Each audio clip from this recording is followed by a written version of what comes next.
Stay on target. Stay on target. Hello, Cheap Ari here. Today we're going to be doing an unboxing review of the Star Wars The Mandalorian N1 Starfighter from Hasbro. Now, this vehicle, unlike many of the releases for vehicles and ships out of Hasbro for the Star Wars line, is very fairly priced. You can actually find this going in and out of stock.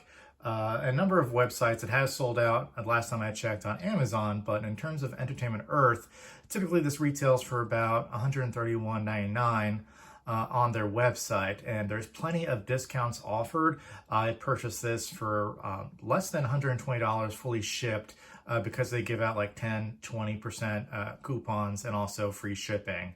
So I'm going to do an unboxing of this. Let's take a look at the box first and kind of talk about what this is. So again, this is the Mandalorian Starfighter. This is the second ship that, this is of course, the Disney Plus show with Pedro Pascal playing the lead character of the Mandalorian.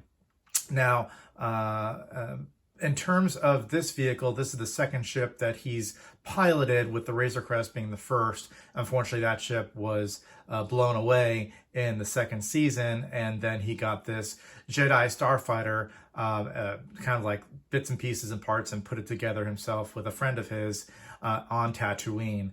And this goes a lot faster, but it's a lot more form factor and allows him to pilot the ship with his trusty Grogu in the back.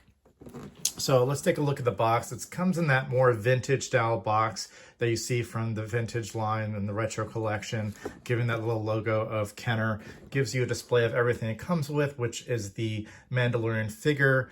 Comes with Grogu, comes with a couple of accessories like his jetpack and spear and stuff like that, along with kind of a post to be able to display it as if it's hovering. Again, identifying that it comes with the figure. We'll turn around. You get actually a picture of him and the ship. Pretty cool. And him standing next to it. And I'm assuming that is the figure displayed, which almost you can't even tell if that's from the show or if that's the figure itself, along with the logo. And then on the back, it appears to be the same thing. It actually says it's from the vintage collection. And then on the side here, you get that he has a droid in the back. I don't remember in terms of the designation if this was an R4 droid or something else. I do not recall, but somebody can correct me. So with that, let's get this open and see what's inside. Okay, so here's everything inside the box.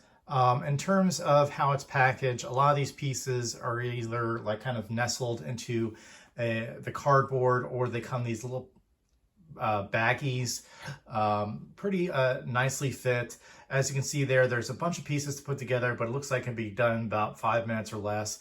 You have the fully carded variant of Din Djarin right there that looks like it's supposed to fit in the Starfighter. This isn't the exact same figure you'll find out there, single carded and separately sold, along with the kind of the post that holds up the ship, which has a couple pieces to assemble itself. And you also have the small little baby Grogu figure right there, and it looks like he's holding that little ball that he loves to play with inside of the ship. Pretty cute and nicely well detailed. So without further ado, let's get these pieces assembled and see how it looks. Okay, so here it is fully assembled. There's more pros than cons here, but there are cons to point out. So let's talk about the cons before we talk about the overwhelming positives. So in terms of assembling it, it just takes a few minutes, honestly, if you just are looking at the instructions. Everything snaps together very easily. Of course, you'd be able to get Grogu into kind of that spot where the droid should be. You've also got Din Djarin right there in the cockpit. There are different options in terms of how you kind of go about exchanging the pieces. So as you can see here, this engine is exposed, whereas this one is covered, but you can flip this this piece of the ship back and forth to see which engine's going to be exposed and which one's going to be covered. But there's only one piece between these two engines. And in terms of kind of the back so to speak, spire of the ship that can be changed out, and it's got like a little piece rod that you can put back there as well. Let's go into the cockpit in terms of seeing what we have. It's a little bit of a long ship. Alrighty. So when you push this piece up, you've got, of course, you got Mando right there, but he comes with all these accessories in terms of his knife and his weapons, the Darksaber, his jetpack, and they can all be stored into this area right here. So you don't have to like keep it to the side. It's in the ship, so it's a one-stop shop for everything that he needs. Now, he fits snugly in there.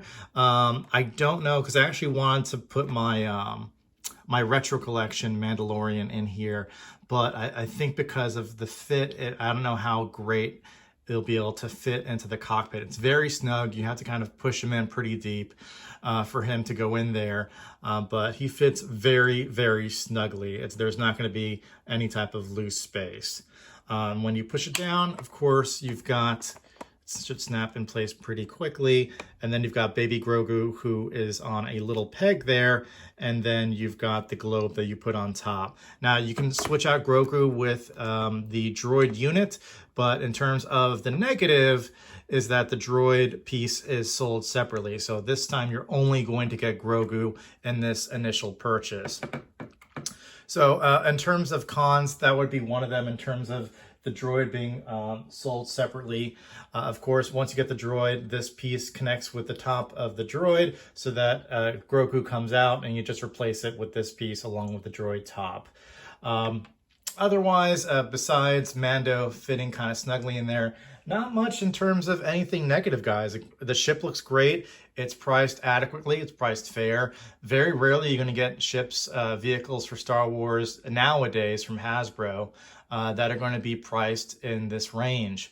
Of course, during the kind of the early Disney days, they used to release vehicles for anywhere between 20 to 50 bucks, but they were extremely low quality. This connects low price with quality, and I highly recommend picking this up, even if you are not so much a huge a huge Star Wars collector, but to have something of this price range and have it look this good, this is a rarity. Like and subscribe, guys, and I'll see you guys next time.